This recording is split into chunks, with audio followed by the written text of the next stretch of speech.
So hi and welcome to what I'm growing this week, week 3. Just a quick head up. Everything kind of looks dry. The temperature is like almost 100 degrees. So some of the seedlings, especially the annual seedlings I planted, are looking pretty thirsty. And I already gave them a soaking before I started filming. But yeah, that's kind of what sucks about this greenhouse that I have is that it gets super, super, super hot. It's stuck between the house and the rock wall. So there's a lot of radiative heat, and it holds in a lot of heat from the heat that it gets from the sun, and this adds up. So it's been an ongoing issue, but make do with what you got. So this week there hasn't been as many seedlings, and I think it has to do with the increase in the temperature. So real quickly, in this first tray, there is nothing new that I could see. The second tray, nothing nothing new. So like I said earlier, not a lot of stuff is germinating. Most stuff was probably germinate around 20, not 20, between like 80 degrees, 70 degrees. But once it hits 90, it's just too hot for them. And down here we have some germination, and I think I'm getting germinations down here because it's lower down. There's more shade, so the temperature is lower.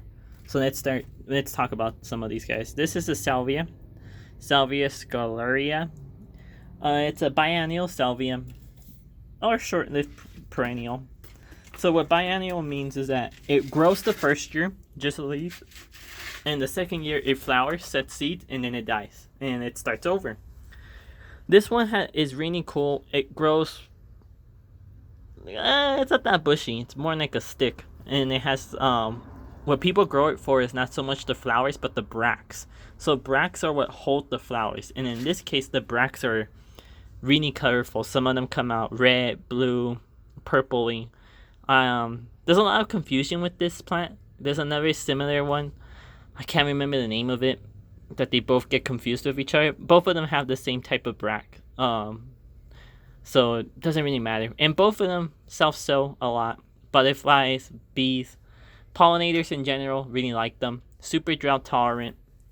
And it makes a looser effect in your garden bed, wherever you decide to plant this guy. Because over the years, they will self-sow. So they will pop up in random spots where either you didn't plan on planting them or you could never actually plant something there, and it just makes it look more natural. And for me personally, I prefer that. Right next to it, right here, that little guy right there, is a Hispicus relative. It's Psidalkia party girl. Psidalkias are native to North America. They mostly come pinkish purple, different heights, similar leaf growth. Nothing to write home about, but I really like plants that are in the Hispicus family, the mallow family, just because bumblebees like them, and I like seeing the bumblebees in the yard. This one is medium growth, so it'd probably be like foot and a half. It's on the smaller side of things. Some Psidalkias get pretty tall. We're talking like 3 to 5 feet. I don't have any of those yet. But yeah, pretty basic plant. Probably would look good planted with some grasses. In fact, I think most of the species grow in prairies. So that's something to keep in mind when you're designing with that plant. And then, boom, boom, boom. I'm looking around. Oh, wow. I didn't see that. If you look really close, those are Lobelia anceps. Most of us are familiar with Lobelia as the creeping plant that you buy as an annual for bedding.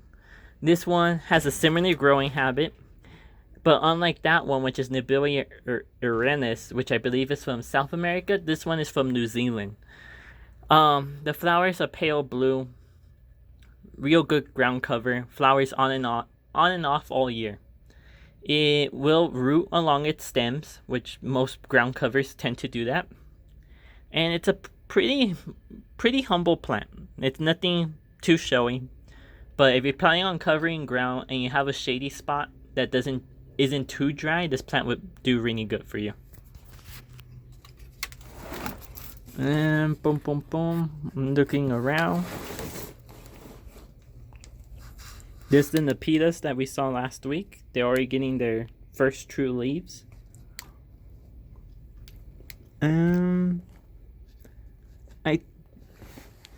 I think that's it on this tray, sadly. And again, it's kind of dry. That's why I tend not to grow plants during the summer, because they just dry up and I wasted time and money. And this heat wave came out of nowhere. I thought we were going to start staying in the 80s, but again, you make the most of it. I keep them a little bit more moist. And hopefully I keep on having good germination rates. Down here we have Achillea Indian Springs, which I talked about last week. There's more coming up. Right here we have Nicotiana Langsdorffii lemon tree. So Langsdorffii is a species of tobacco plant. You can't smoke these. Langsdorffia, the straight species, has green flowers. I think this one, lemon tree, is a little bit more on the yellowish green side. It's a really nice plant. Flowers are super small. Great for making like a cloudy effect in the border, or for cut flowers. So if you're tired of seeing baby breath, this would be a good substitute. Most people grow Nicotiana as an annual, but in fact, I think most of them are actually perennial. So I'm hoping next year I'm going to keep these growing, because it's already too late. They're a little bit frost tender, and since it's so small, I think by the time they actually get big enough to plant, it'd be winter. So no, I'm not going to plant them this year. Hopefully they get a head start next year, get that taproot. Nicotine plants form a taproot, and it comes up year after year. That's what I'm hoping for. Right here we have a native grass, little blue stem. The name is right there. I'm going to try pronouncing it. Schizachyrium scorpium. Little blue stem and big blue stem were major components of the North American prairies that used to be here. A lot of moths and butterflies actually use it as a host plant for their caterpillars to feed on. So if you're interested in attracting butterflies and stuff, this will be a good plant for you. Also, birds will feed on the seed heads. It provides shelter. And in fall, the leaves tend to turn, they get orangey red. So the fall color is nice too.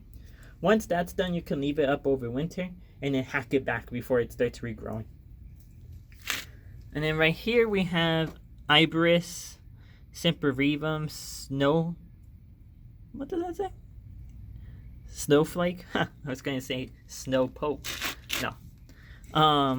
Iberis is another plant that's super drought tolerant. It's not native. It's native to the Mediterranean. It's a ground cover. Has most of them, of the perennial ones, have white flowers, and they're in the Brassica family. So we're talking about cabbages, kale, stuff like that.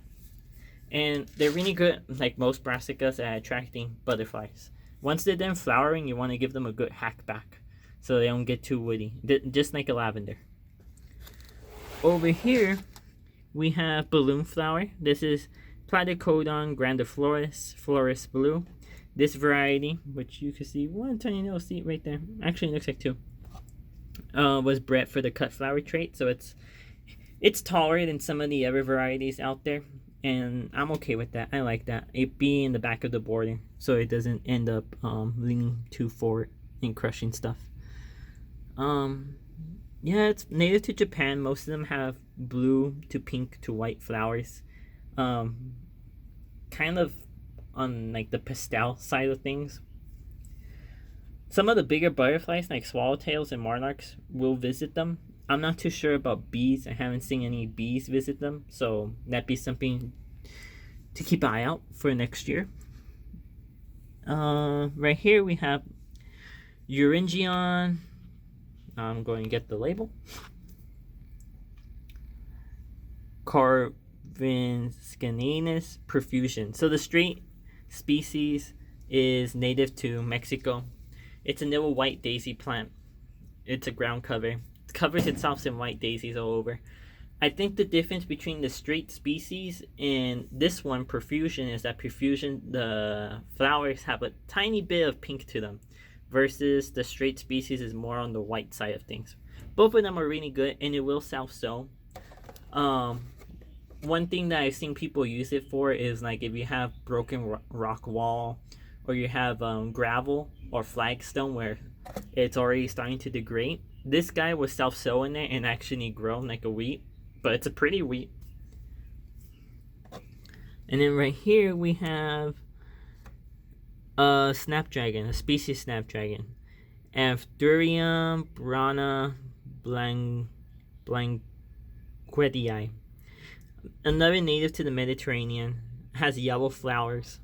Semi-shrubby, so it'll make a small. It's a perennial, but it gets kind of bushy, and it doesn't really go too skyward. Really nice. Flowers pretty early in the season, and then once it gets to like the 90s, it will stop. I've seen bumblebees go to it, which is another reason why I want to have it.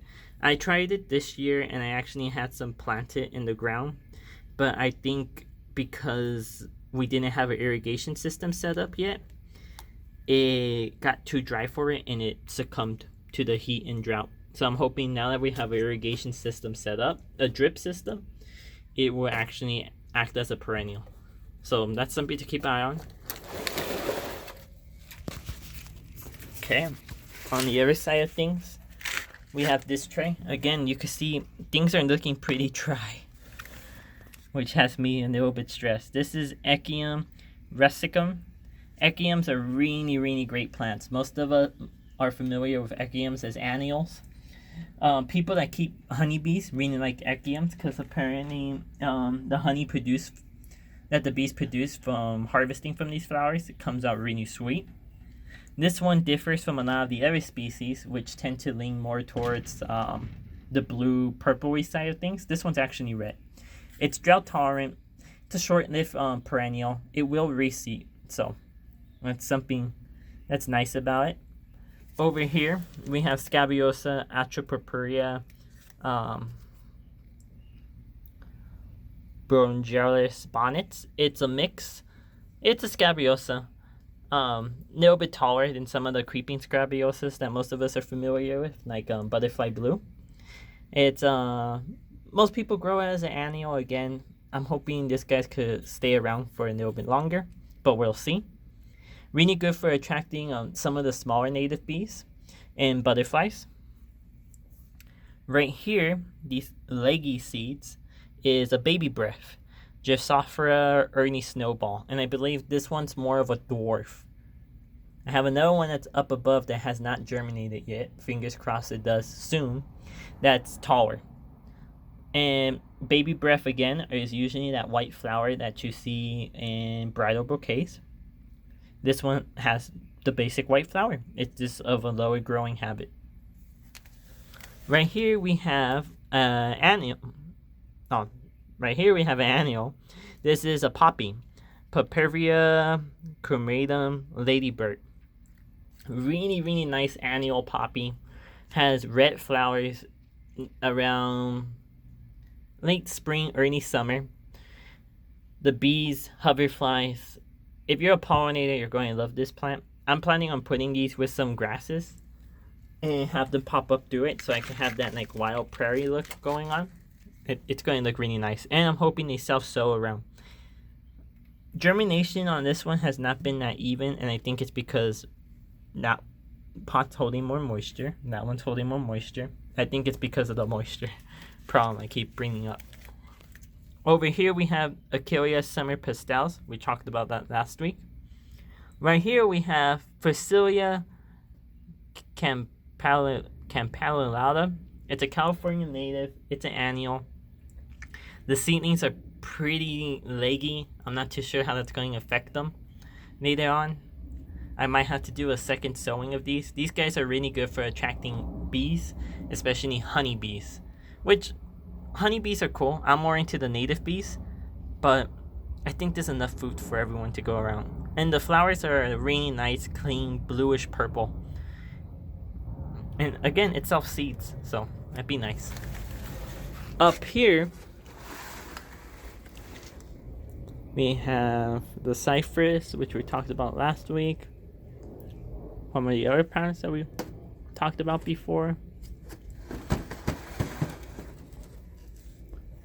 I don't think this one has anything new. The only thing new about it is that it is dry as a rock. One of the issues I've been having to deal with this greenhouse is the wild changes in temperature it has. It's sealed at the floor. I leave the windows open. But things dry up like no tomorrow, and then if I leave them soaking in their trays with water, I start to develop algae. So it's an ongoing battle. If anyone has any advice about that, please let me know. Comment down below. Okay, so up here, I don't think we have anything new other than things being dry.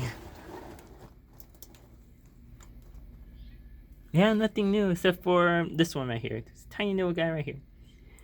That's Hymenaea frumiflorium. It's a poppy relative, similar to Californian poppy, but yellow flowers. They're barely starting to sprout, but you guys can see how dry the soil is. And up here we have our annuals. And before I started filming, these guys were all droopy. In fact, you can see like that one is still droopy. And I just soaked it. It's in the tray with some water.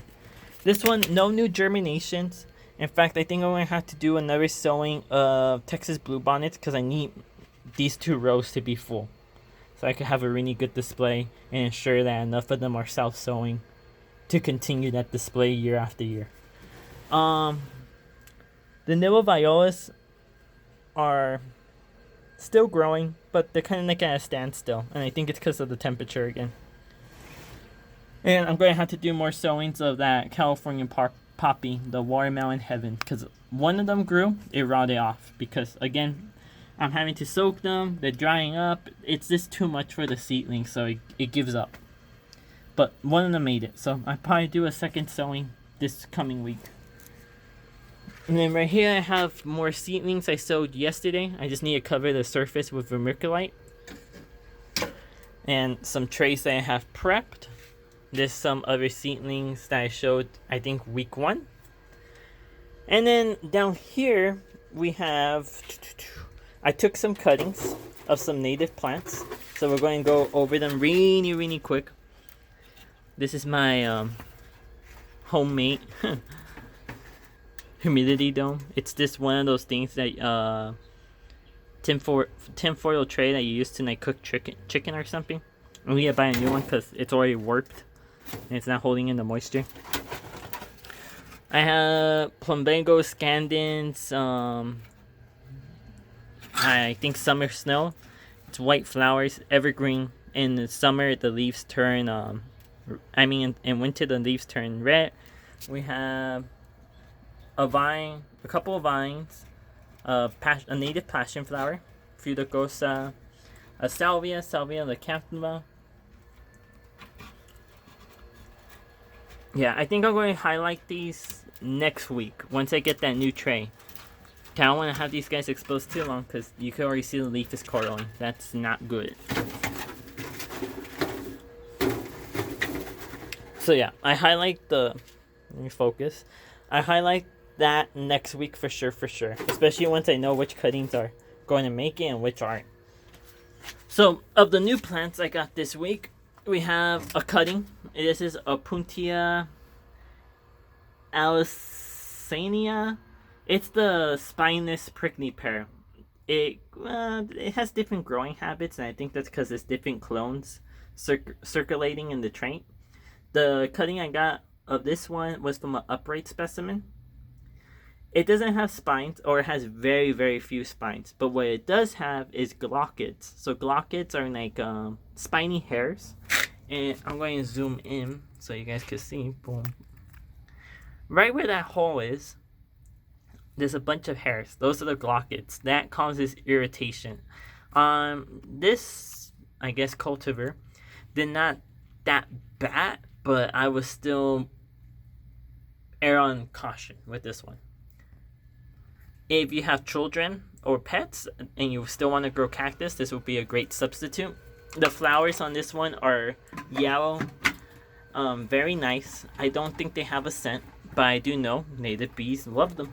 So if you want to attract some native bees and have something flowering with some bright yellow that you can only find in the desert, this is your plant. Right here we have a milkweed. It's beaten up. I got it on discount. And this one is Asclepias Silky Deep Red. It's a tropical milkweed. Tropical milkweeds for me are perennial. This one, the flower is a deeper red than the species. And it should do the same as all the other milkweeds. It should be a pretty good attractant to pollinators and a host for monarchs, queens, and other similar butterflies. And the last plant is this one, and this is the one I'm most excited for. This is Arugula reptans Catlins giant. I guess it's relatively new, or at least it's become newly popular. Like most arugulas, it's a ground cover, has blue flowers, but it's of a more muscular make than some of the other arugulas who tend to be smaller. And I read that it's a little bit more sun tolerant, but I don't think in the Southwest desert it will appreciate being in the sun, so it's going in a shady spot. The flowers are pretty sizable. It sends up little towers of blue flowers in spring, which will attract some of the smaller bees and honeybees. Good ground cover. Mostly evergreen. I mean, if the winter gets too bad, it will go down to the root, or if it gets too dry, it will go down dormant to the root. But I think where I'm going to put it is going to be an evergreen. And I really like the leaf with the little flushes of purple. It's really nice. So yeah, that's week 3 of what I'm growing this week. Next week, I will be going over any new seedlings that come up, as per usual. And also the cuttings I took that I showed really briefly once I get a new tray for them. But yeah, thank you for watching. I'm hoping if anyone knows how I should handle a greenhouse with the conditions I've listed earlier during this video, please comment down below. And yeah, thank you for watching. Like, comment, and subscribe.